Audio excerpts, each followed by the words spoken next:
بسم الله الرحمن الرحيم.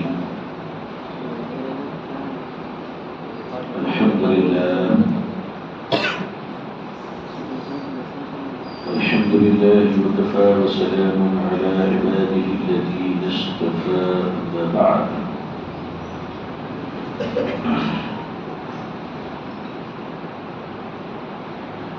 الحمد لله رب العالمين والعاقبة للمتقين والصلاة على رسوله محمد وعلى آله وأصحابه أجمعين. رب اشرح لي صدري ويسر لي أمري واحلل عقدة من لساني يفقهوا قولي. رب يسر ولا تعسر وتمم بالخير. ربي زدني علما ربي زدني علما اللهم ربي زدني علما والحقني بالصالحين. أعوذ بالله من الشيطان الرجيم. بسم الله الرحمن الرحيم. لقد كان لكم في رسول الله أسوة حسنة. صدق الله العظيم وصدق رسوله النبي الأمي الكريم. اللهم صل على سيدنا محمد وعترته بعدد كل معلوم لك. اللهم صل على سيدنا محمد عبدك ورسولك وعلى المؤمنين والمؤمنات والمسلمين والمسلمات.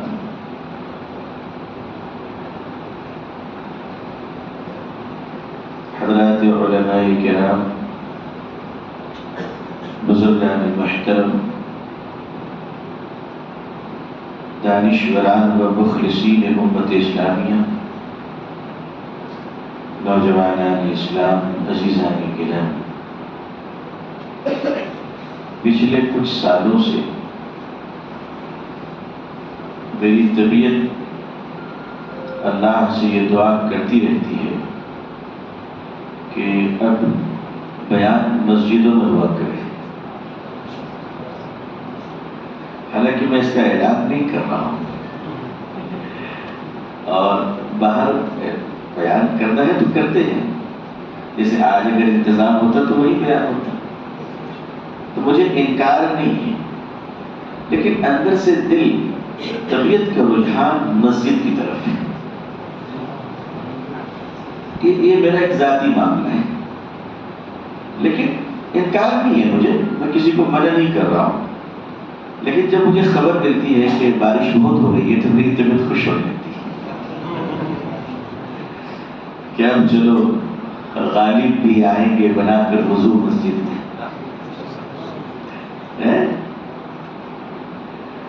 اصل میں اس کی وجہ یہ ہے کہ پچھلے 75 سالوں میں جلسے کے پہلوانوں نے اسٹیج پر وہ اچھل کود لگائی ہے. بعض لوگ تو تقریر کرتے کرتے کود کر پکڑ پکڑ لیے،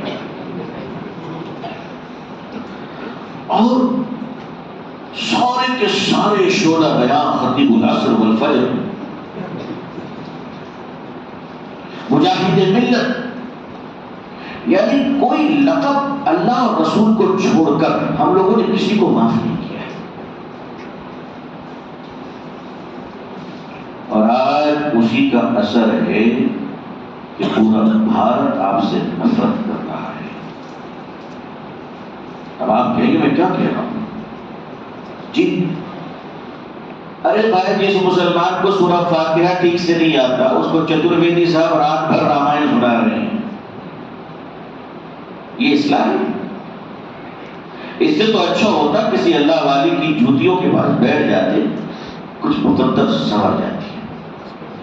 میں آپ کو بھی تو بات نہیں کرتا، لیکن مجھے لگتا ہے کہ میں نے جلسوں میں اپنا وقت ضائع کیا ہے. مجھے اب لگ رہا ہے میں اپنا وقت ضائع کیا ہے. مسجدوں کا جو ماحول ہوتا ہے اس کے بیٹھنے والوں کے اندر بھی غیرت ہوتی ہے، اللہ کی رحمت ہوتی ہے. اور سب سے بڑی بات بولوں، تقریر کرنے والا جھوٹ بولنے میں ڈرتا ہے. ہاں، آج کل تقریر کے نام پہ مقرر دھڑلے سے جھوٹ بول رہا ہے. آپ کیا سمجھ رہے ہیں؟ آپ تو جانتے ہیں میں سہلانے والی بات مجھے آتی نہیں ہے. آج ہمارے یہاں دینی جلسوں میں بھی جھوٹی باتیں کی جا رہی ہیں. جس قوم کا یہ حال ہو کہ دین کے نام پر چاول میں ملاوٹ، دوا میں ملاوٹ، تیل میں ملاوٹ کرتے کرتے جب دین میں ملاوٹ شروع ہو جائے تو اس امت پر اللہ تعالیٰ ظالموں کو مسلط نہیں کرے گا تو کسے مسلط کرے گا؟ مجھے آپ معاف کر دیں، بعض تو اتنے ظالم ہیں کہ مسجد کے ممبر سے بھی جھوٹ بولتے ہیں. اتنے ظالم ہیں، ان کو پرواہ ہی نہیں کرنا کیا جانا ہے، اللہ کو جواب دینا ہے. یہاں پہ سارے ذمہ داران اکابر علماء بیٹھے ہیں. میں آپ سے ایک سوال پوچھتا ہوں، میں تقریر نہیں آپ سے گفتگو کر رہا ہوں مسجد میں. درد دل ہے آپ کے ساتھ شیئر کرنا چاہتا ہوں. کیوں کرنا چاہتا ہوں پتہ ہے آپ؟ اس لیے کہ ہم لوگوں کا وقت تو خراب ہو گیا. ہم لوگوں کا جو وقت تھا وہ تو برباد کر دیا لوگوں نے. ہمارے سروں پہ جو لوگ مسلط ہیں انہوں نے تو ہم کو تباہ کر دیا. میں یہ بات اس لیے کہہ رہا ہوں کہ مسلمانوں، آنے والی اپنی اولادوں کو مذہب کے تاجر اور ڈاکوؤں سے بچا لو. اپنی اولادوں کو بچا لو، اپنی بیٹیوں کو بچا لو، اپنے بیٹوں کو بچا لو. ورنہ ہماری صفوں میں ایسے ایسے منافقین آ گئے ہیں جو تمہاری نسلوں کو تباہ کر کے تم لیں گے. اس لیے اب اس درد کو لے کر اٹھنے کی ضرورت ہے. کس کا کیا ہوگا یہ فکر نہ کیجیے، آپ کی اولادوں کا کیا ہوگا یہ فکر کیجیے، آپ کی بیٹیوں کا کیا ہوگا یہ فکر کیجیے. دعا مانگیے کہ اللہ ہماری اولادوں کو مسلمان باقی رکھ. کیونکہ ہمارے پاس کوئی سسٹم نہیں ہے اب مسلمان کو مسلمان باقی رکھنے کا. کوئی سسٹم نہیں، کوئی میکینزم نہیں ہے اس وقت ہمارے پاس. آپ مجھے ہندوستان میں دین کا ایک شعبہ ایسا بتائیے جہاں بے ایمانی داخل نہ ہو گئی ہو. بہت سخت جملہ ہے، حضرات علماء سمجھ رہے ہیں ان چیزوں کو.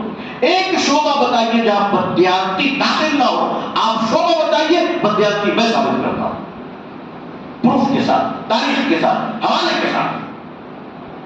کوئی کچی گولی تھوڑی نہ کھا کر بیٹھا ہوں.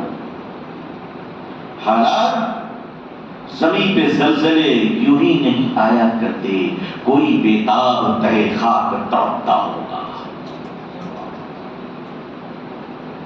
میں آپ سے گفتگو کر رہا ہوں. میں نہیں چاہتا کہ میں وقت کے حکمرانوں کو، ایجنسیوں کو گفتگو کروں. میں آپ سے آپ کی بات کرنا چاہتا ہوں کہ میرے مسلم قوموں یہ بتاؤ کہ اس 75 سالوں میں گلی گلی میں تبلیغی جماعت والے کام کر رہے ہیں، الحمدللہ مسجدیں قائم ہیں، جمعے میں خطاب ہو رہے ہیں، علماء اور اکابرین ہیں، مساجد ہیں، مدارس ہیں، جماعتیں ہیں، تنظیمیں ہیں، ادارے ہیں، جلسے ہیں، فلاح ہے، رسا ہے. اتنا سارا ہونے کے باوجود آج بھارت کا 90% مسلمان جھوٹ کیوں بول رہا ہے؟ کبھی غور کیا ہم نے؟ کیوں جھوٹ بول رہا ہے بتائیے مجھے. کیا یہ سچ نہیں؟ میں نے غلط کہا؟ اگر میں نے جملہ کہا کہ ہندوستان کا 90% مسلمان جھوٹ بولتا ہے تو ہو سکتا ہے کہ فیصد میں کمی ہو، مگر آپ بتائیے کہ جھوٹ بول رہے ہیں کہ نہیں بول رہے ہیں؟ کیا وجہ ہے؟ اتنے ساری تقریریں سننے کے باوجود آج ہم جھوٹ سے باز نہیں آ سکے.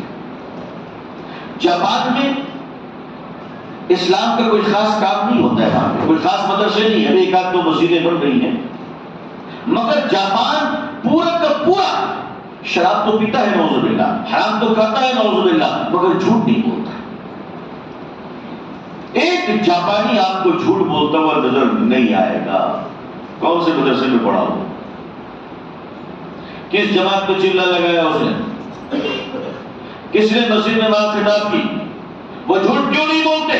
ان کو بتایا گیا ہے کہ دنیا کی ساری برائیوں سے توڑ کر پوری چیز، یہ جھوٹ ہے. یعنی شراب کو وہ کم سمجھتے ہیں، سور کو نعوذ باللہ کم سمجھتے ہیں، جھوٹ کو سب سے زیادہ برا سمجھتے ہیں. چلیے جناب محمد رسول اللہ صلی اللہ علیہ وسلم کی سیرت طیبہ کی طرف کہ کسی نے پوچھا، غور فرمائیے، جاپانیز، امریکنز، یورپینز جو گندے ہیں، جو دنیا کے واہیات لوگ ہیں، نہ جانے کتنا ظلم و مظالم انہوں نے ڈھایا، ان کی تاریخیں ہیں، مگر یہ لوگ جھوٹ نہیں بولتا. ایک بار بل کلنٹن نے جھوٹ کہا تھا، پوری قوم اس کے خلاف کھڑی ہو گئی کہ تم نے جھوٹ کیوں کہا. اندازہ فرمائیے، ایک جھوٹ پر پورا امریکہ سراپا گرم ہو گیا، ناراض ہو گیا، مشتعل ہو گیا. لیکن وہ دنیا کی تمام برائیوں کو کم سمجھتے ہیں، جھوٹ کو سب سے بری بات سمجھتے ہیں.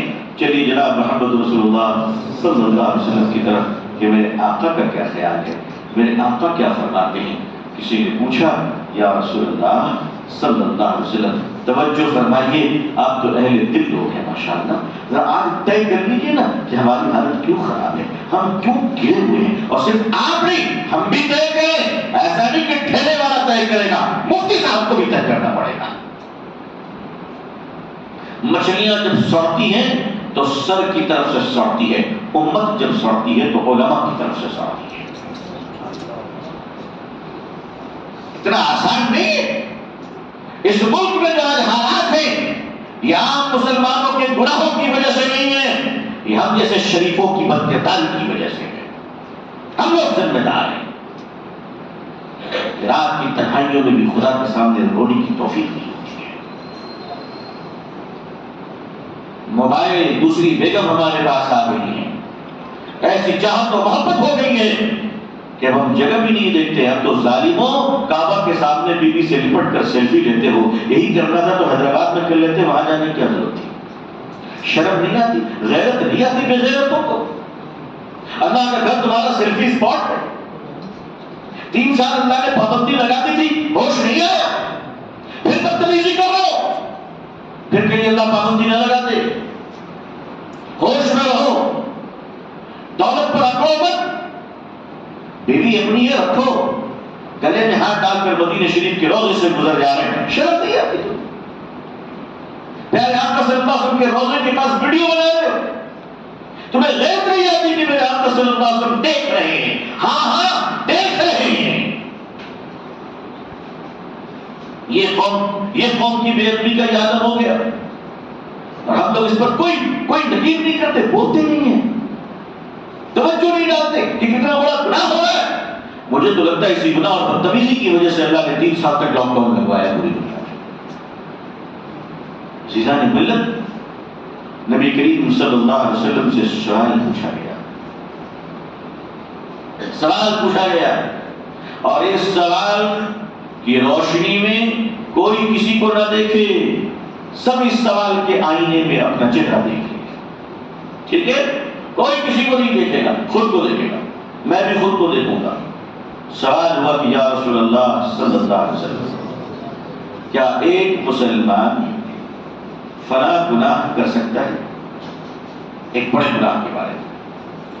آپ نے فرمایا کہ ہاں انسان ہے، ہو سکتا ہے، ہو سکتا ہے. دوسرے گناہ کی طرف اشارہ فرمایا، یا رسول اللہ صلی اللہ علیہ وسلم، کیا مسلمان یہ گناہ بھی کر سکتا ہے؟ آپ صلی اللہ علیہ وسلم فرمایا، انسان ہے، خطرہ ہے کہ یہ گناہ بھی کر سکتا ہے. پوچھنے والے نے پوچھا کہ یا رسول اللہ صلی اللہ علیہ وسلم، آپ کی امت مسلمان کیا جھوٹ بول سکتا ہے؟ میرے آقا صلی اللہ علیہ وسلم کے چہرے کا رنگ بدل گیا. آپ سنبھل کر بیٹھے اور غصے سے فرمایا، جو میرا ہوگا وہ جھوٹا نہیں ہوگا، جو میرا ہوگا وہ جھوٹا نہیں ہوگا، اور جو جھوٹا ہوگا وہ مصطفیٰ کا نہیں ہوگا صلی اللہ علیہ وسلم. تہجد پڑھ رہے ہو، جھوٹ بول رہے ہو. دین کا کام کر رہے ہو، جھوٹ بول رہے ہو. درس حدیث دے رہے ہو، جھوٹ بول رہے ہو. عمرہ کر رہے ہو، حج کر رہے ہو، بیان کر رہے ہو، تقریر کر رہے ہو، جھوٹ بول رہے ہو. ان سارے کرنے کے باوجود تم دین مصطفیٰ کے حامی تو نہیں، اس لیے کہ جھوٹے ہو. ایک مسلمان جھوٹ نہیں بول سکتا. ایک مسلمان جھوٹ نہیں بول سکتا، نہ دوا خانے میں جھوٹ بول سکتا ہے، نہ چندہ لیتے وقت جھوٹ بول سکتا ہے۔ اگر مسلمان 20 بچے تو 20 ہی بولے گا، 200 نہیں بولے گا۔ اگر مسلمان ہے تو جھوٹ نہیں بول سکتا، اور اگر جھوٹ بول رہا ہے تو یہ سب کچھ ہے مگر مسلمان نہیں ہے۔ اتنی سخت وعید کے باوجود ہم اپنے ملک میں مسلمانوں کو سچ بولنے کی ترغیب نہیں دے سکے۔ اس کا مطلب ہے کہ ہمارا جو اپر کلاس ہے وہ جھوٹ بول رہا ہے۔ کامن سینس، بالکل ہمارا جو اپر کلاس ہے وہ جھوٹ بول رہا ہے، اسی لیے لوور کلاس بھی جھوٹ بول رہا ہے۔ تو یہاں اصلاح عوام سے نہیں، اصلاح اوپر سے ہونی ہے۔ اب اصلاح کہاں سے ہونی ہے بھائی؟ اصلاح اب مجھ جیسے گنہگاروں سے ہونی ہے۔ اب اصلاح کی ضرورت آپ کو نہیں، اصلاح کی ضرورت مجھے ہے۔ میں اپنا اصلاح کیسے کروں؟ میں اپنی اصلاح کیسے کروں؟ عوام کو جنت میں بھیجنے کا بڑا شوق ہے ہمیں، خود کیا جہنم کے دروازے پہ ڈیوٹی ہو گئے؟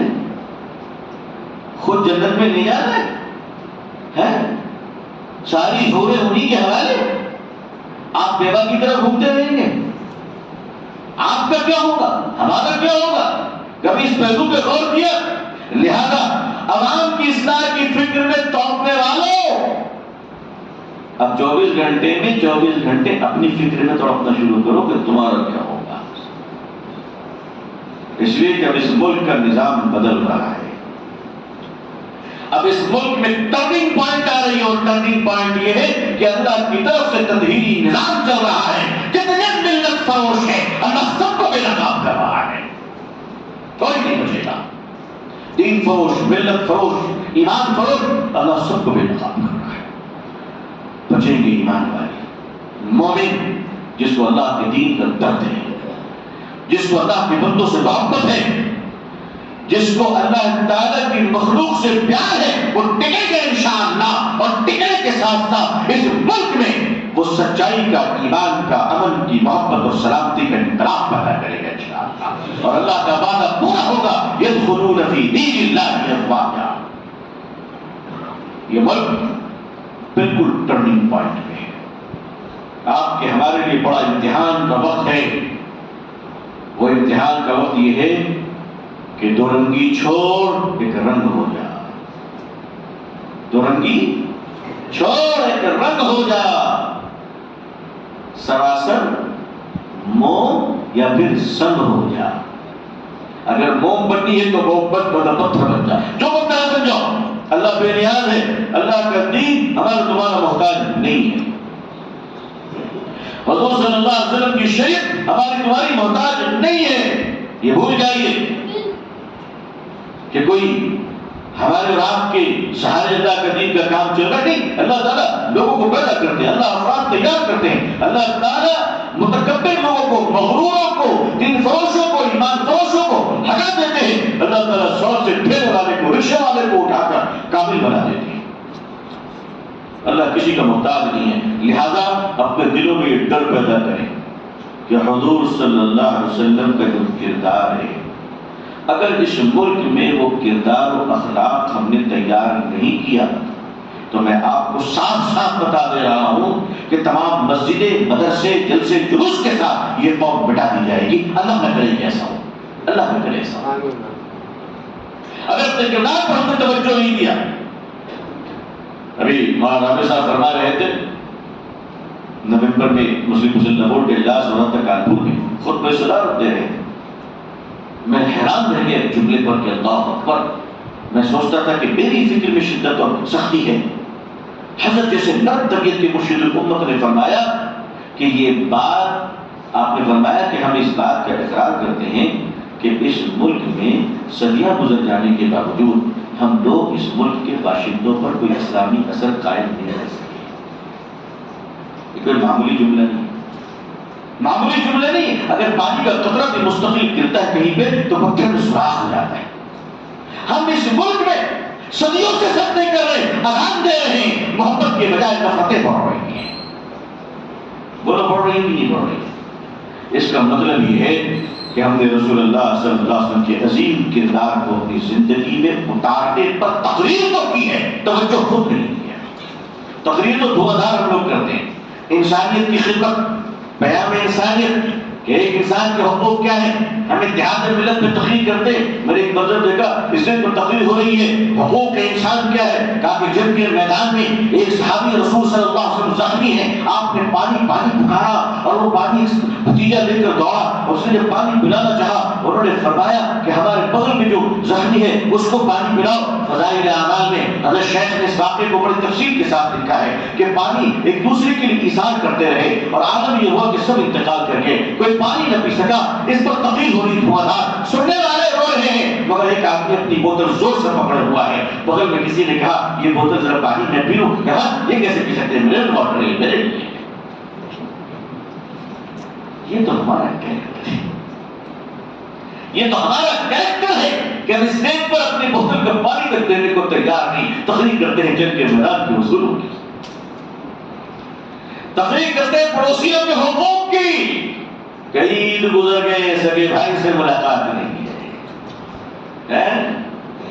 ارے بھائی، مسجدوں میں ایک جماعت ایسی بھی ہوا کرے جو صلح کرانے کا کام کیا کرے. بھائی کیوں لڑ رہے ہو، کیا تکلیف ہے، کیا جھگڑا ہے، دونوں بھائیوں میں ملا دو نا. یہ نہیں کر سکتے. مسلمانوں کا محلہ اس طرح تیار ہو، ہر مسجد کو آپ اپنے لیے مرکز بنائیے.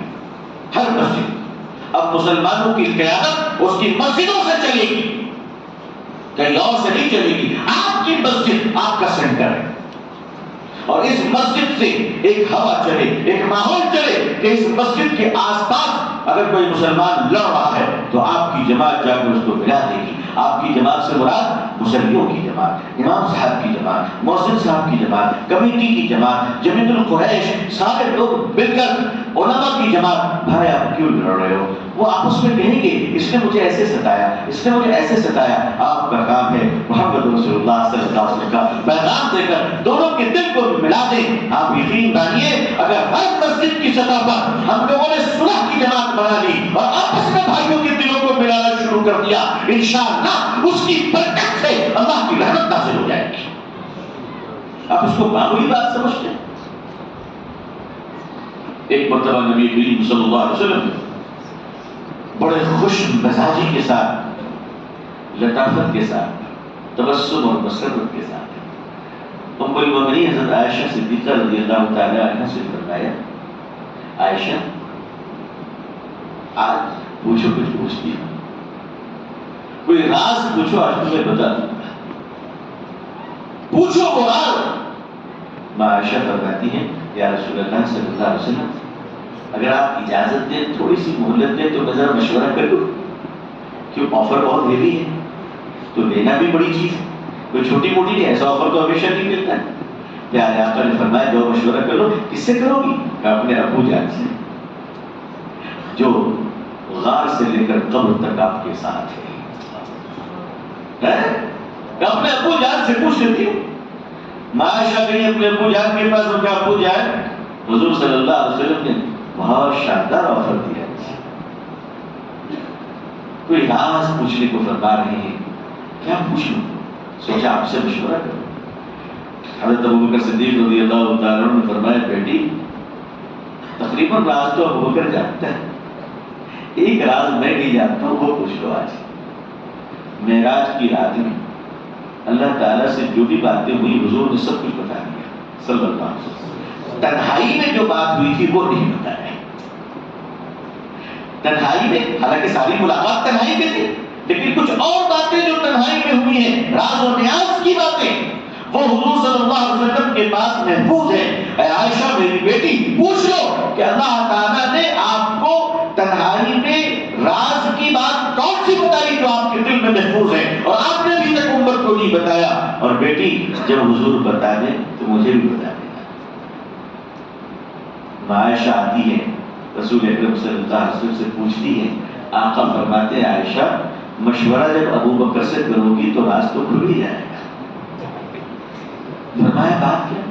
کہ عائشہ میرے اللہ نے مجھ سے فرمایا کہ میرے محبوب صلی اللہ علیہ وسلم آپ کی امت میں دو ٹوٹے ہوئے دلوں کے درمیان جو صلح کروائے گا اس صلح کا کمیشن، اس کا اجر میں اسے بغیر حساب کتاب کے اپنی ضمانت پر جنت میں داخل کروں۔ عائشہ سنی اور فوراً دوڑی ابا کے پاس اور کہنے لگی ابا جان رسول عربی صلی اللہ علیہ وسلم نے یہ بتایا ہے۔ سننا تھا کہ حضرت ابوبکر رونے لگے۔ عائشہ فرماتی ہے ابو جان آپ رو کیوں رہے ہیں؟ تو حضرت ابوبکر فرماتے ہیں بیٹی رو رہا ہوں اس بات پر کہ اگر دل ملانے کا یہ اجر ہے تو دونوں میں لڑوانے کی سزا کیا ہوگی؟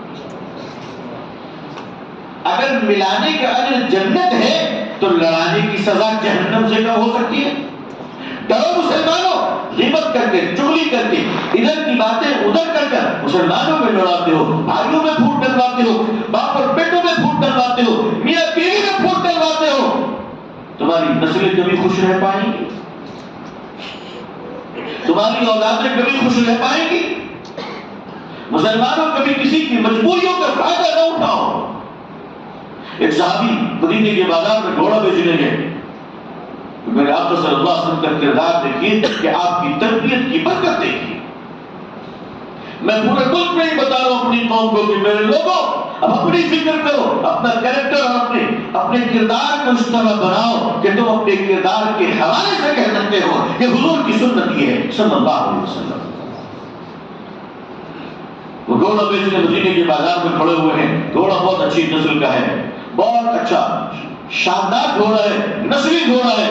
ایک دوسرے صحابی خریدار بن کر جاتے ہیں، ان کی نگاہ پڑتی ہے، ظاہر ہے ایک آدمی پہچانتا ہے کہ گھوڑا کیسا ہے، وہ پہچان کے اور انہوں نے کہا یہ گھوڑا بکنے کے لیے ہے؟ بیچنے والے صحابی نے کہا بیچنے کے لیے لایا ہوں۔ خریدار صحابی نے کہا قیمت کیا ہے؟ تو بیچنے والے نے کہا کہ 300 اشرفی۔ خریدار نے کہا میں ذرا ٹرائل لے لوں۔ کہا جو ٹرائل لیے پیٹ پہ چڑھ کے تو طبیعت خوش ہو گئی کہ واہ کیا اعلیٰ قسم کا گھوڑا ہے۔ واپس آئے اور فرمانے لگے بھائی گھوڑا تو بہت اعلیٰ درجے کا ہے، قیمت تم نے اتنی کم کیوں رکھی ہے؟ 300 اشرفیاں تو اس کی بڑی کم ہے۔ خریدار کہہ رہا ہے کہ اس کی صحیح قیمت تو 500 اشرفیاں ہونی چاہیے۔ آپ ذرا غور فرمائیں کیا عجیب تضاد متضاد گفتگو ہو رہی۔ خریدار قیمتیں بڑھا رہا ہے اور بیچنے والے نے قیمت کم کر کے رکھی ہے۔ تو بیچنے والے نے کہا کہ میں نے تو اس کی قیمت 300 رکھی ہے، اگر آپ 500 دیتے ہیں تو یہ آپ کی محبت ہے، آپ دے دیجیے۔ انہوں نے 500 اشرفیاں نکالی اور گھوڑے کو خرید لیا۔ جب گھوڑا اپنے ہاتھ میں دے دیا تو بیچنے والے نے خریدار سے پوچھا کہ بھائی گھوڑا تو 500 کا ہی تھا لیکن میرا بچہ بیمار ہے، اس کے علاج کے لیے میں سے کم قیمت میں بیچ رہا تھا، یہ میری مجبوری تھی کہ 500 کا مال 300 میں بیچ رہا تھا۔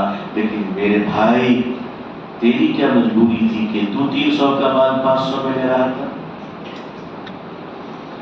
تو اس صحابی نے فرمایا کہ تیری مجبوری تیرے بچے کی بیماری ہے، میری مجبوری میرے مصطفیٰ کا کردار ہے صلی اللہ علیہ وسلم۔ کہ میرے آقا نے فرمایا کہ جب کسی چیز کا سودا کرو تو سامان کا سودا کیا کرو، کسی کی مجبوریوں کا سودا مت کیا کرو، کسی کی مجبوریوں کا سودا مت کیا کرو۔ تم سوچتے ہو اس کی بیٹی جوان ہو جائے گی، جب شادی کرے گا تو بغل والی پلاٹ کو بیچے گا تو ہمارے جگہ کون خریدے گا؟ 10 لاکھ کا پلاٹ ہے میں 3 لاکھ میں لے لوں گا، کیا کرے گا؟ سنو اگر تم نے آج اس کی مجبوریوں کا سودا کیا تو اسی گھر سے تمہاری اولادیں مستقبل میں نکال دی جائیں، نکال دی جائیں۔ کلکتے کی سڑکوں پہ ایک علاقہ ہے کلکتے میں مٹیا برج، اس مٹیا برج میں نواب واجد علی شاہ کے نسلوں میں پوتے اور بہویں رکشہ چلا رہے ہیں اور گھروں میں برتن مانج رہے ہیں۔ اللہ نے دکھا دیا عبرت ہے عبرت کہ تمہارے خاندان میں تمہارے بڑے بادشاہ ہوا کرتے تھے مگر آج تمہارے پاس رہنے کو گھر نہیں ہے، اس لیے کہ قادر مطلق صرف اللہ ہے۔ اپنی دولت پر گمان مت کرو، اپنی جائیداد پر اعتماد مت کرو، اپنی اولادوں پر بھروسہ مت کرو، کرنا ہے تو صرف ایک ذات پر، وہ ہے اللہ کی ذات پر بھروسہ کرو۔ اور اپنی اولادوں کے لیے دولت چھوڑ کے نہیں بھائی، دین چھوڑ کر جاؤ۔ ورنہ آج تو ہم دیکھ رہے ہیں کہ انتقال کے بعد بمشکل کوئی 1 مہینہ یاد رکھتا ہے، 1 مہینہ بھی یاد نہیں رکھتا۔ اب تو قبرستان میں لوگ کھڑے ہو کر کہتے ہیں جلدی کیجیے دیر ہو رہی ہے۔ جن دوستوں کی وجہ سے تم مسجد نہیں جاتے تھے، جن دوستوں کی وجہ سے جھوٹ بولتے تھے، جن دوستوں کی وجہ سے تم گناہ کرتے تھے، آج کوئی دوست کہہ رہے کتنی دیر کیوں نہیں، جلدی دفن کرو، مجھے دوسرے کاموں میں جانا ہے۔ آدمی سوچتا ہے میرے بعد میری دولت سے میرے بچے بہت ہی سارے ثواب کریں گے. پاگل ہے وہ، جس نے اپنے لیے نہیں کیا اس کے لیے دوسرا کام کرے گا. چالاک آدمی وہ ہے کہ اپنی زندگی کے لیے خود سوار لے کہ ہمیں اللہ کے یہاں جانا ہے تو اپنی دولت کو پہلے منتقل کر دیں. جہاں جتنے دن رہنا ہے وہاں اتنی دولت رکھ دو بھائی. اگر 60-70 سال یہاں رکھنا ہے تو یہاں کے لیے دولت رکھ دو، اور وہاں کے لیے کتنا رکھنا ہے وہ آپ خود طے کر لو. اس لیے وہاں سے لوٹ کر آنے کا سوال ہی نہیں ہوتا ہے. وہاں کی تیاری ہم خود کر لیں. یہ ملک ہمارا انتظار کر رہا ہے، یہ ملک ہمیں آغاز دے رہا ہے. آپ یاد رکھیے اس ملک میں اگر ظلم ہو رہے تو آپ اس نبی رحمت صلی اللہ علیہ وسلم کی امت ہے، آپ کا دل نہیں توڑتا. اگر کسی مجبور کی بیٹی کو، اگر کسی غیر مسلم بھائی کی بیٹی کو، مجبور کی بیٹی کو اس کی عزت و آبرو لوٹ کر ظالم اور قاتل اور ظالم اس کو ٹکڑے میں کاٹ کر جلا دے رہا ہے اور مسلمان کا دل نہیں توڑتا. مسلمان تم اس نبی رحمت کی امت ہو صلی اللہ علیہ وسلم جنہوں نے مکے کے اندر زندہ بیٹیوں کو دفن ہونے سے بچا دیا تھا. تم انہیں کی تو امت ہو، تم اس ملک کی بیٹیوں کو کیوں نہیں بچا لیتے؟ تم قیامت کے دن کیا جواب دو گے اللہ کے یہاں؟ تم کیا جواب دو گے؟ آج تم سے اتنا نہیں ہوتا کہ تم دوسروں کی بیٹیوں کی حفاظت کر سکو. آج تمہاری بیٹیاں تمہارے گھروں سے چلی جا رہی ہے اس لیے کہ جب دوسروں کی بیٹیاں مر رہی تھی تو تم خاموش رہتے تھے. آج تمہاری بیٹیاں تمہارے گھروں سے روانہ ہو رہی ہے، کوئی پوچھنے والا نہیں ہے. آج ہم لوگ تقریروں میں کہتے ہیں 10 لاکھ مسلمان لڑکیاں مرتد ہو گئی. کہتے وقت ہمارا کلیجہ نہیں خاموش ہوتا ہے کہ ہم کیا بول رہے ہیں. ہمارا کلیجہ منہ کو نہیں آ جاتا ہے. اس کے ذمہ دار پورا سماج ہے، پوری قوم ہے. وہ یہی قوم. آج ہم نے کبھی خبر لی کہ ہمارے محلے میں کون ٹیبل ہے؟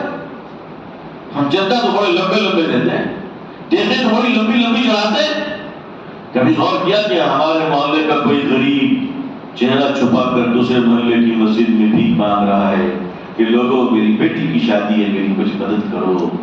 جبکہ اس کے محلے میں ایسے ایسے لوگ ہیں جو اپنی ایک بیٹی کے ساتھ 10 غریبوں کی بھی نکاح کو کروا سکتا ہے.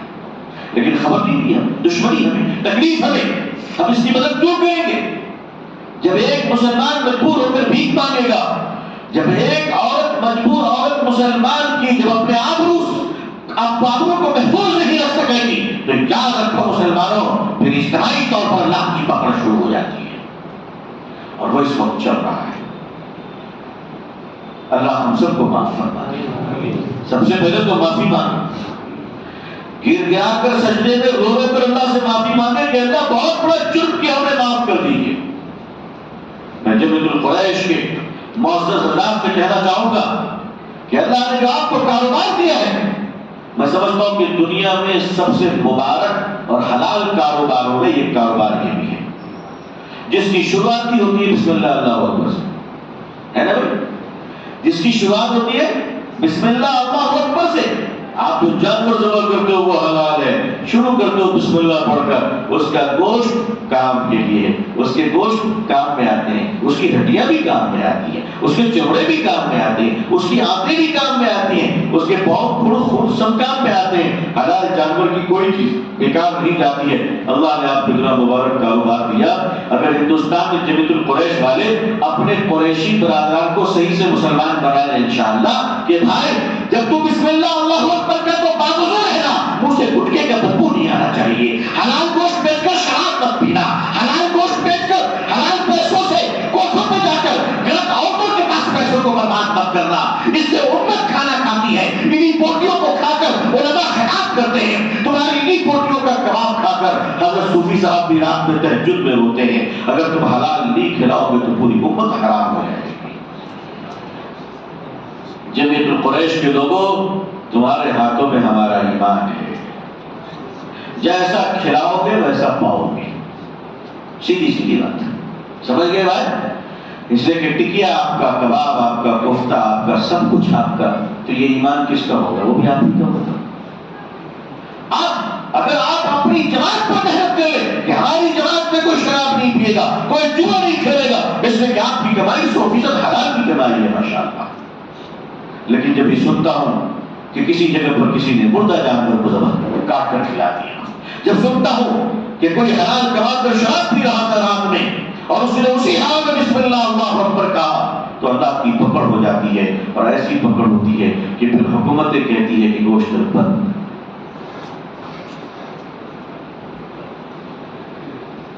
تو یہ حکومت نہیں بند کروا رہی ہے، یہ حلال کی توہین پر اللہ کی طرف سے سزا آ رہی ہے.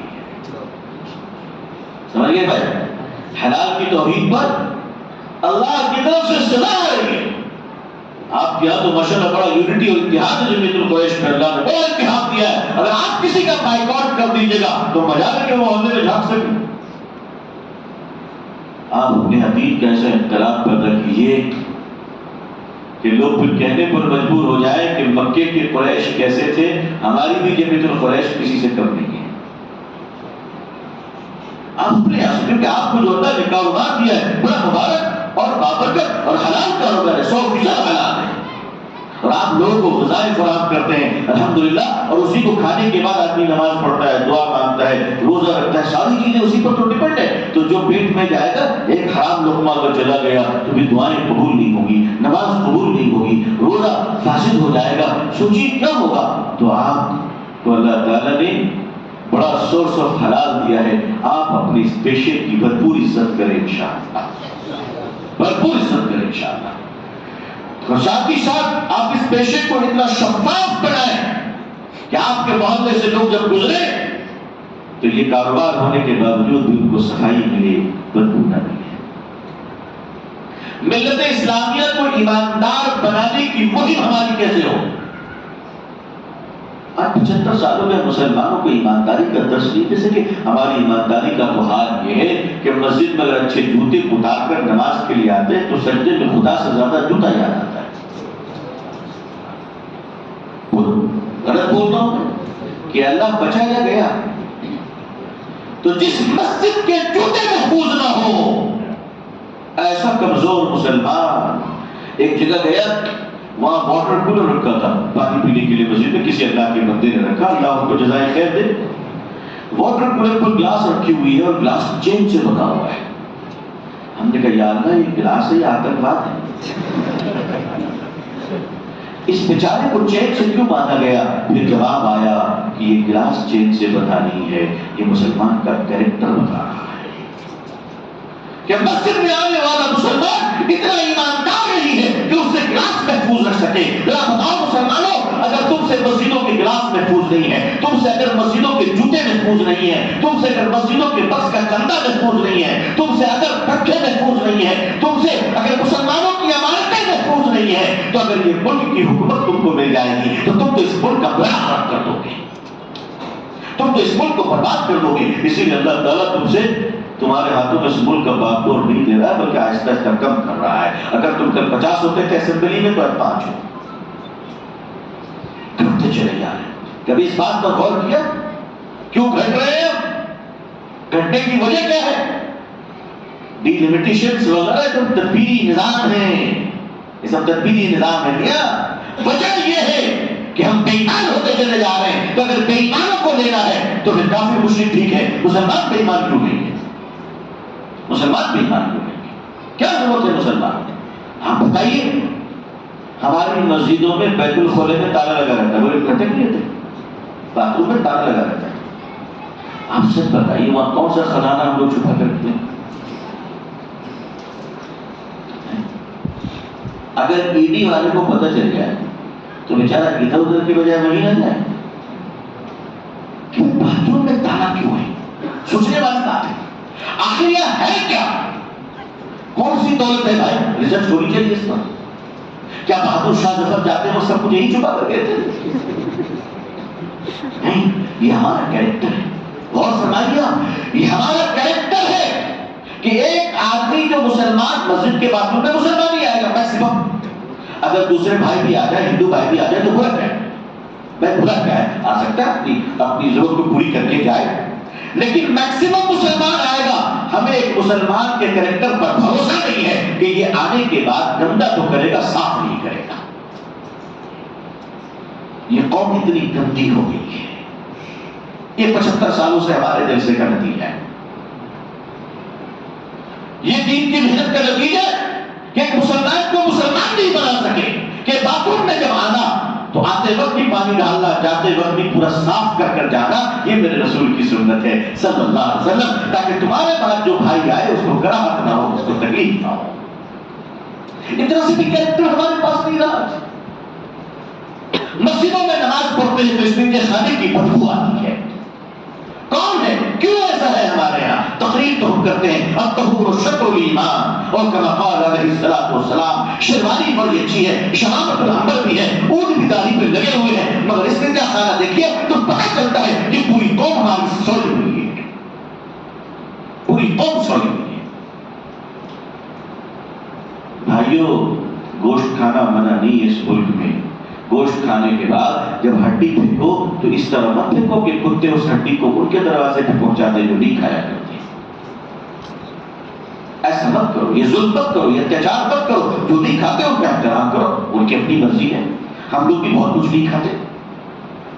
مسلمانوں کے لیے شراب حرام ہے۔ کانپور میں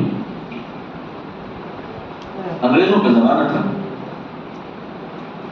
مسجد کے سامنے ایک شراب خانہ کھول گیا، ایک شراب کی دکان کھول گئی مسجد کے سامنے۔ توجہ فرمائیے، کانپور میں اب شراب کی دکان کھلی تو انگریزوں نے پرمیشن دیا تھا، لائسنس گرانٹ ہو گیا، کینسل نہیں ہوئی۔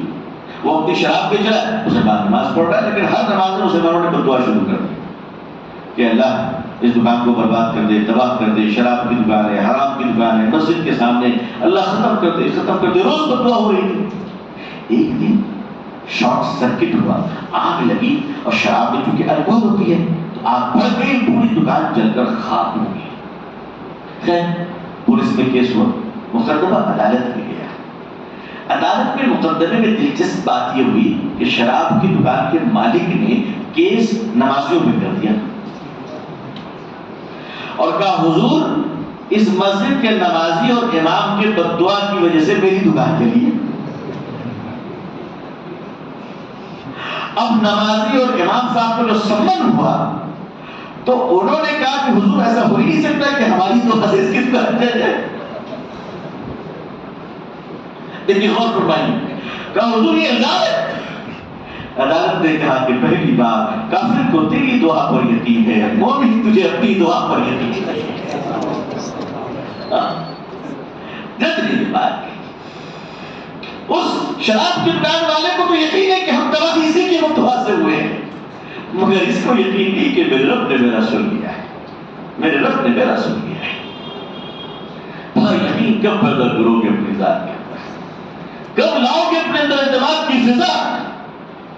آج مسلمان اپنے معاملات کو درست کر لے، اپنے معاملات کو درست کر لے، اور زیادہ لمبے جوڑے میں نہیں کہتا ہوں کہ پورے ذہین آباد میں درست کر لے، میں صرف کہتا ہوں کہ مسجد قریش ہے، اس کے آس پاس میں درست کر لے انشاءاللہ، تو دنیا دیکھ کر کہنے پر مجبور ہو جائے گی کہ اللہ اکبر، اگر امت اتنی اچھی ہے تو امت کا رسول کتنا اچھا ہوگا صلی اللہ علیہ وسلم۔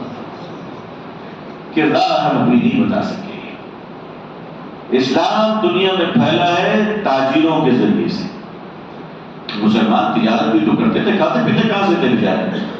میں چائنا گیا تو پھر مجھے لوگوں نے بتایا کہ اس قبر پہ فاتحہ پڑھیے، یہ حضرت طارق بن زیاد رضی اللہ تعالیٰ عنہ لیٹے ہوئے حضور صلی اللہ علیہ وسلم کے ماموزاد بھائی حضرت طارق بن زیاد رضی اللہ تعالیٰ عنہ چائنا پہنچ گئے۔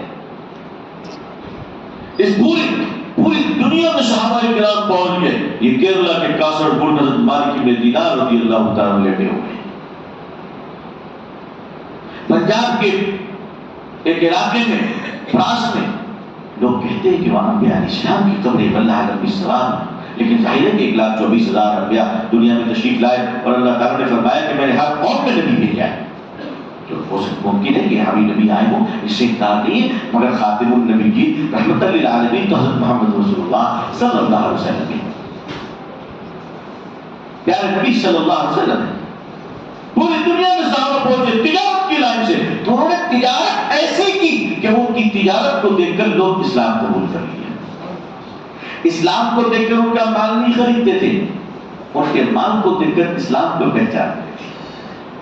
تجارت کو دیکھ کر مدینے کے بازار میں درمیان میں سڑک ہے، اس طرف دکانیں ہیں، اس طرف دکانیں ہیں، اس طرف صحابی کی دکان ہے، اس طرف یہودی کی دکان ہے، آمنے سامنے، ادھر یہودی ادھر صحابی، اور دونوں کا کاروبار ایک ہی ہے. یہ بھی پروویژن اسٹور مودی خانہ چلا رہے ہیں، وہ بھی پروویژن اسٹور مودی خانہ چلا رہے ہیں. شام پہ ایک یہودی اپنے یہودی کی دکان پر نہ جا کر مسلمان صحابی کی دکان پر آتا ہے اور کہتا ہے مسلمان بھائی جو دے دو. مسلمان صحابی فرماتے ہیں آپ تشریف لائیں میری دکان پہ، بہت شکریہ آپ کا، میرے پاس جو اچھی ہے، قیمت بھی مناسب ہے، اور دکان کھول کر بیٹھا ہوں بیچنے کے لیے. دیکھیے گفتگو دیکھیے. لیکن صبح سے میرے پاس اتنے کسٹمر آ چکے ہیں کہ میں اتنا سامان بیچ چکا ہوں کہ شام میں انشاءاللہ بال بچے کھا پی کے آرام سے سوئیں گے. وہ یہودی نے کہا تم کہنا کیا چاہتے ہو؟ تو صحابی نے فرمایا میرے سامنے والی جو بھائی یہودی کی دکان ہے، میں صبح سے دیکھ رہا ہوں اس کے پاس کوئی کسٹمر نہیں آیا ہے، اس کا چہرہ اتر گیا ہے، اگر میں اس کی مدد کروں گا تو شاید اس کی غیرت کو لگ جائے گی. تو تم ایک کام کرو، چپکے سے اس کی دکان میں چلے جاؤ، سودا اس کے یہاں سے لے لو، اس کی غیرت بھی بچ جائے گی، اس کے بچے کھا پی بھی لیں گے.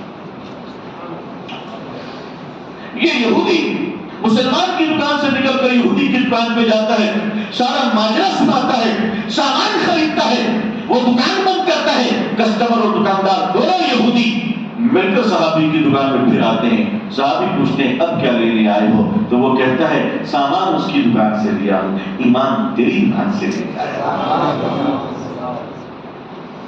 تو بتا تجھے اتنا بڑا دل کس نے دیا، تجھے اتنا بڑا کیریکٹر کس نے دیا، اتنا بڑا کردار کس نے دیا؟ ارے بیوپاریوں تاجروں، نبی کریم صلی اللہ علیہ وسلم کی تجارت کی سنت کو بازاروں میں نافذ کر دو، انشاءاللہ کوئی اسلام سے نفرت کرنے والا نہیں ہوگا، سب محبت کرنے والا ہوگا انشاءاللہ. دنیا پکار اٹھے گی کہ دکان بند ہے تو لائن میں کھڑے رہو، لیں گے اسی بڑے میاں کی دکان سے جو سودا بیچتا ہے، ایمان نہیں بیچتا ہے. آج تو ہمارا اعتماد ہمارے بھائیوں پہ نہیں رہا. آج تاجر تجارت کی لائن سے جھوٹ بول رہا ہے، ملازم ملازمت کی لائن سے جھوٹ بول رہا ہے اور کہتا ہے کہ اس ملک میں ہم مسلمان اس لیے ستائے جا رہے ہیں. نہیں، ہم ہندوستان میں اس لیے ستائے جا رہے ہیں کہ نام کے مسلمان ہیں، اور قبر میں اس لیے دھلائی ہوگی کہ پورے مسلمان نہیں تھے. نہ یہاں بچے نہ وہاں بچے، یہاں بھی دھلائی وہاں بھی دھلائی. تو بھائی ایک جگہ پکے مسلمان بننے کا ارادہ کر لو، انشاءاللہ اللہ تمہیں عزت عطا فرمائے گا. وَلَا تَهِنُوا وَلَا تَحْزَنُوا وَأَنْتُمُ الْأَعْلَوْنَ إِن كُنتُم مُؤْمِنِينَ. تم مومن بن جاؤ، عزت اللہ نے تمہارے لیے رکھی ہے، عزت تمہیں ملے گی، کامرانی تمہیں ملے گی، وقار تمہیں ملے گا، منصب تمہیں ملے گی. اللہ تمہارے رفعتوں کو بلند کرے گا. بشرطے کہ مسلمانوں آج سے یہ طے کیجیے، آج سے یہ طے کیجیے کہ ہماری نمازیں بھی ٹھیک ہوگی انشاءاللہ، اور ہمارے معاملات بھی ٹھیک ہوگی انشاءاللہ. وعدہ مت کرو مسلمانوں، اور اگر کرو تو جان چلی جائے مگر وعدہ نبھانے کی کوشش کرنا. جھوٹ بند انشاءاللہ. کہاں سے بند کریں گے؟ موبائل سے. شروعات یہاں سے کرنی ہے، ٹھیک ہے نا؟ اچانک بہت زیادہ سچ بولو گے تو ہو سکتا ہے ایکسیڈنٹ ہو جائے. اس لیے تھوڑا سنو، جھوٹ بولنا بند یہاں سے کرتے ہیں. ہیلو، ہاں کہاں ہو؟ بس یہ ٹریفک میں ہے، بس یہ جھوٹ مت بولو، یہ جھوٹ مت بولو. بولو بھائی دیر ہو گئی، گھر سے نکل رہی ہے. بات سمجھ میں آ گئی؟ کیا بولتے ہیں ہم لوگ دیر ہو جاتی ہے تو بیٹھے ہوئے چائے پی رہے، کیا رہے تو سگنل پہ ہے، کچھ ملے گا جھوٹ بول کے. اچھا اگر آپ بول دیں گے چائے پی رہے ہیں تو کیا ہو جائے؟ سر طلب کر دے گا، کیا کر لے گا؟ یہ جھوٹ بولنا بند کریں گے انشاءاللہ. یہ جو وداؤٹ پروفٹ جھوٹ بول رہے ہیں ہم لوگ، اس میں کوئی پروفٹ نہیں سوائے جھوٹ کے، گندگی کے اور بے برکتی کے، اس کو بند کرتے انشاءاللہ. امید کہ اس جھوٹ کو بند کرتے کرتے بڑی بڑی جھوٹ بھی بند ہو جائے گی انشاءاللہ. تو پہلے موبائل والی جھوٹ بند کرنے کا وعدہ انشاءاللہ. اور آدمی موبائل میں سب سے زیادہ جھوٹ کس سے بولتا ہے؟ اپنی بیگم سے بولتا ہے نا؟ اپنی بیگم سے بولتا ہے. بہت جوخم ہے اس کے ساتھ سچ بولنا، بہت جوخم ہے. کہیں کچھ گڑبڑ ہو گیا تو آپ اس سب مل کے مجھے یاد کیجیے گا کہ اچھا نسخہ بتا دیں گے. لیکن یاد رکھیے میرے آقا صلی اللہ علیہ وسلم نے فرمایا ہے الصدق ینجی والکذب یہلک. سچائی میں نجات ہے، جھوٹ میں ہلاکت ہے. آپ جب سچ بولو گے انشاءاللہ تو اس بیچاری کے دل میں بھی اللہ سچ کی برکت سے اپنی رحمت نازل فرمائے گا. ہاں ایک دو دن ان کو بھی تعجب ہوگا کہ اچانک سورہ یاسین کا جن سدھر کیسے گیا تو تھوڑا ہوگا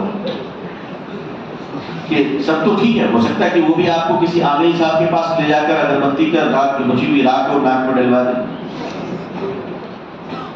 کہ بھائی کو ہو کیا رہا ہے، اور وہ عامل صاحب بھی بتے کہ ہاں دوسری عورت کا چکر ہے ان پر.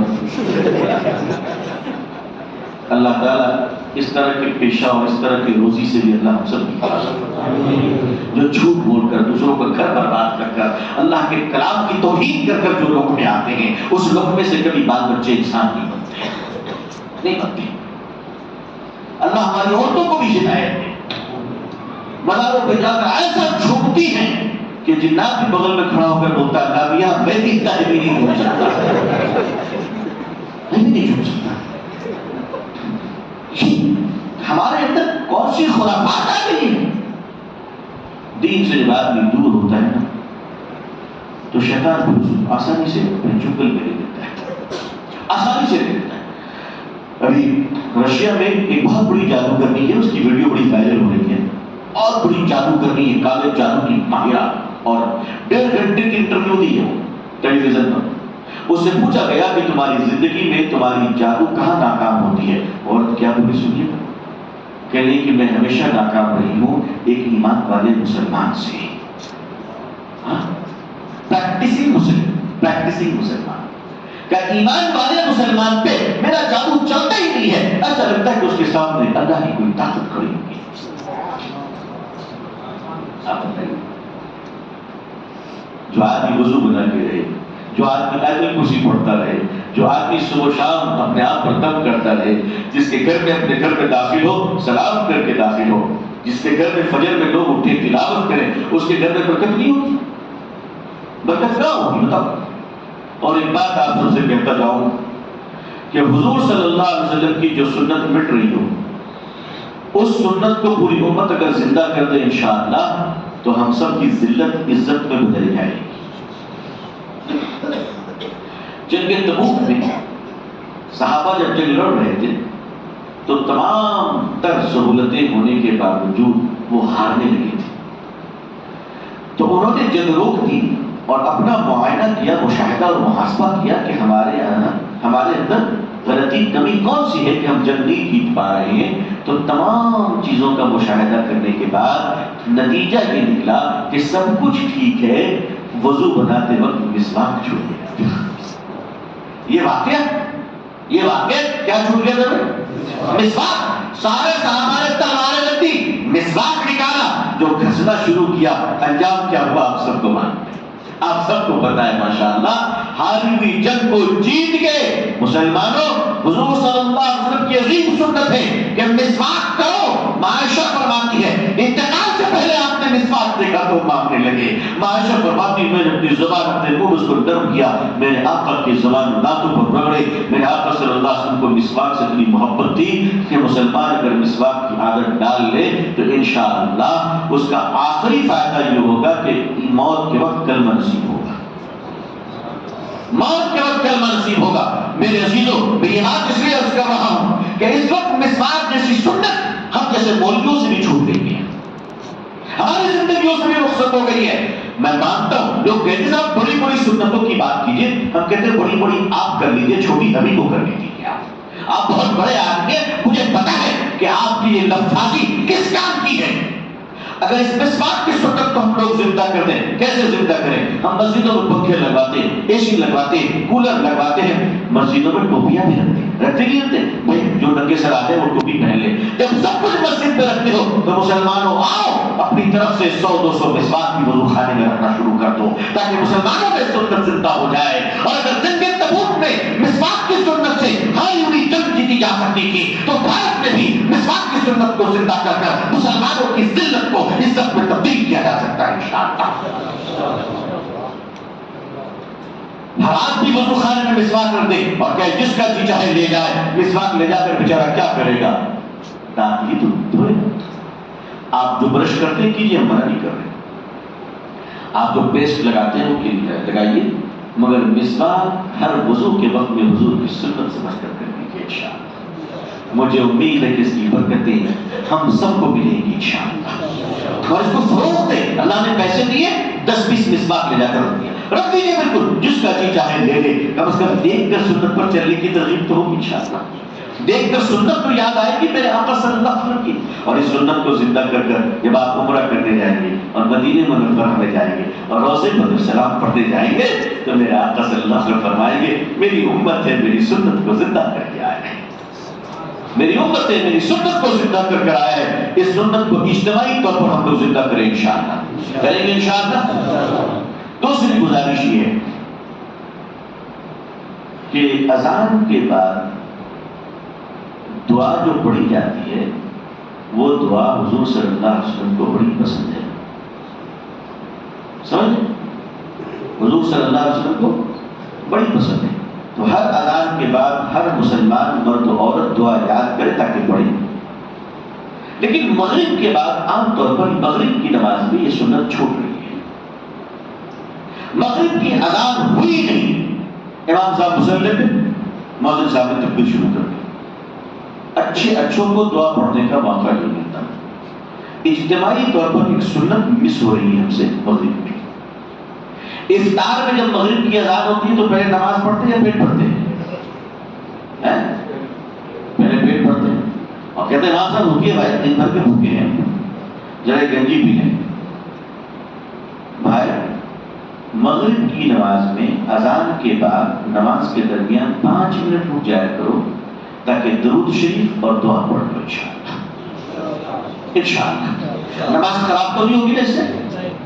یا آپ لوگوں کے خراب ہو جاتی ہے؟ ہماری نماز ایک دم ٹھیک رہتی ہے ماشاءاللہ.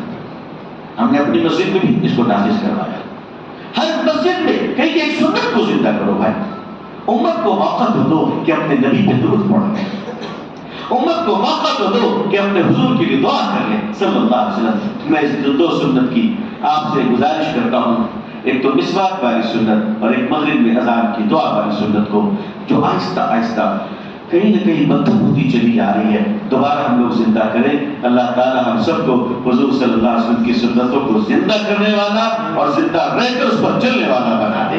اللہ ہماری نسلوں کو چلنے والا بنا دے. اللہ ہمارے گھر کی عورتوں کو سنتوں پر چلنے والا بنا دے. اللہ ہندوستان میں ہم سب کے لیے بلندی اور عزت اللہ تعالیٰ خیر کے فیصلے فرما دے. دعا کیجیے کہ اللہ تعالیٰ پوری دنیا میں ہم سب کو اسلام کی عزت دیکھنا نصیب فرمائے. اقوام عالم اور اہل ہندوستان کے قلوب میں اللہ اسلام اور مسلمانوں کے لیے جذبہ محبت و احترام پیدا فرمائے. جزاک اللہ. آپ حضرات کا بہت شکر گزار ہوں کہ آپ نے بڑا قیمتی وقت دیا، آپ نے ہمیں دعائیں دی. میں آپ بزرگوں سے دوبارہ یہ درخواست کرتا ہوں کہ اپنی دعاؤں میں مجھے یاد رکھیے گا. والسلام علیکم ورحمۃ اللہ وبرکاتہ. آخر دعوانا الحمد للہ رب العالمین.